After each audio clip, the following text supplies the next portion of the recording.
Welcome back. In this video, I'm finally going to do it. I'm going to make nitric acid by the Ostwald process. I made a part 1 and since then I've been procrastinating this for a very long time. Last video was a year ago. So sorry for everyone who subscribed and had to wait for so long, but let's get to it now.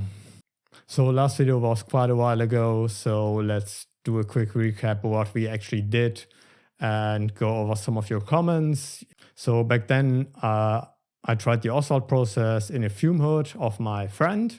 So we started with a bottle of ammonia, and yeah, this was a bottle of compressed ammonia gas. And we reacted that with air, compressed air as well, in a quartz tube filled with a platinum catalyst, and this reacted to nitrogen monoxide and then with more oxygen to nitrogen dioxide. And finally we bubbled that through a column of water with a aquarium bubbler.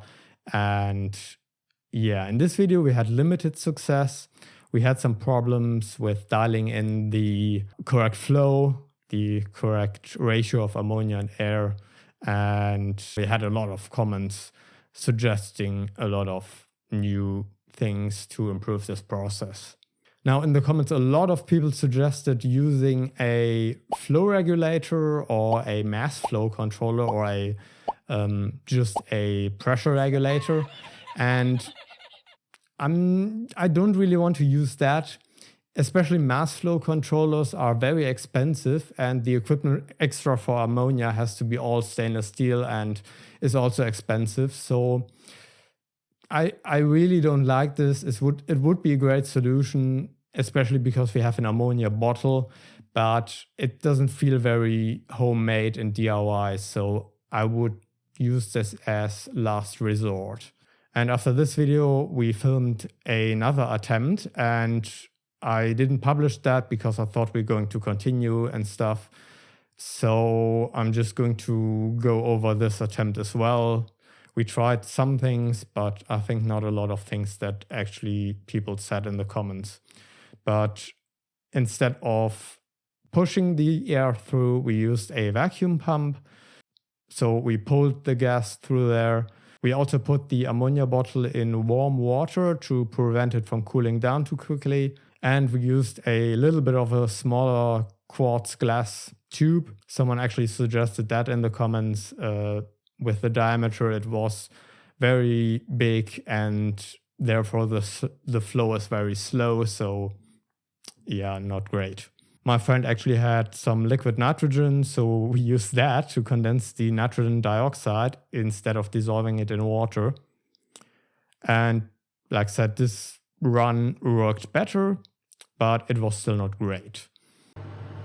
So what we have here in the cold trap is N2O3.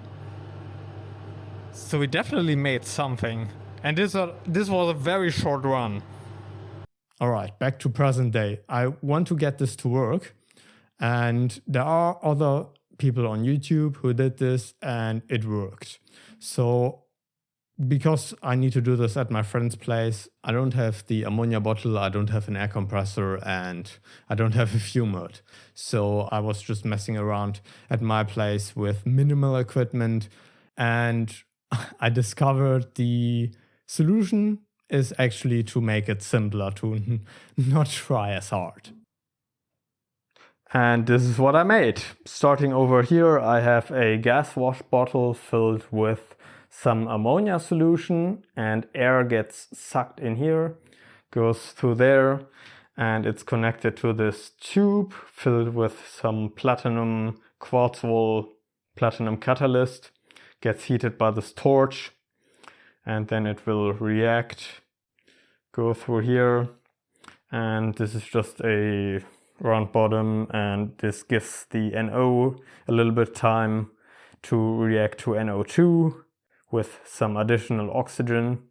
After that it goes through this thing. This is just basically a homemade gas wash bottle because I don't have another one, and there's some water in there. Goes through here, bubbles through the water. Then it goes through this thing that's just a trap filled with sodium hydroxide to keep moisture and acid away. Then I have this clamp to throttle the suction a little bit. And after that it goes through this membrane pump.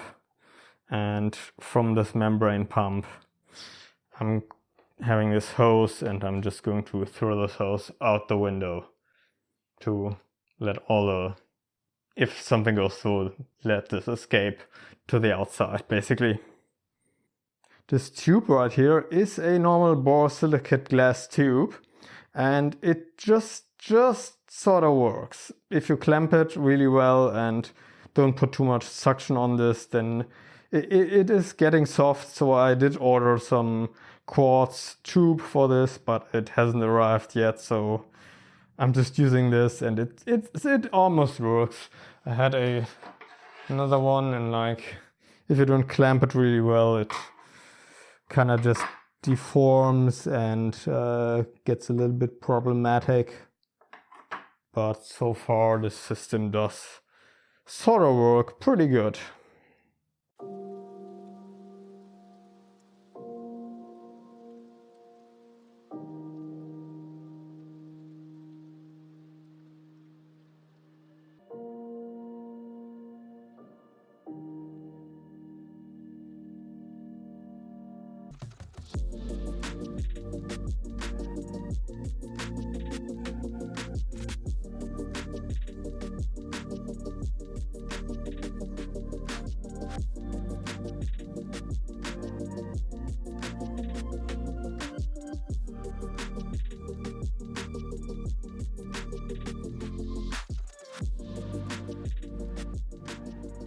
Alright, I have in this test tube a little bit of sodium carbonate, and I'm going to drip in some of the solution that the gas was bubbling through.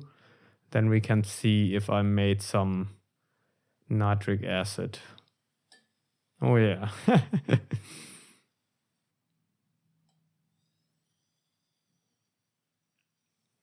So yeah, I successfully made some nitric acid. Alright, this worked really well. However, there can be some improvements. First of all, I did notice that the catalyst basically lost its potency over time. And this is due to the platinum getting carried away by the gases and the heat and basically recondensing down the tube. And this is sort of normal, but it happened in like a couple of hours, and swapping the catalyst every couple of hours is a bit inefficient.